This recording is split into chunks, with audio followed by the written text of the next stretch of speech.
Here's a quick tutorial for you to show you how to connect our pump to our AQF float. You're going to take the hub and the flange, connect them together, drop them into place, put in the 4 screws firmly, tightly, and securely. Once you get those in, we're going to move along to the quick release and the nozzle.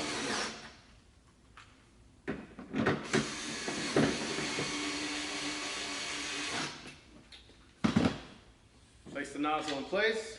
Quick release will then go on, lock in place,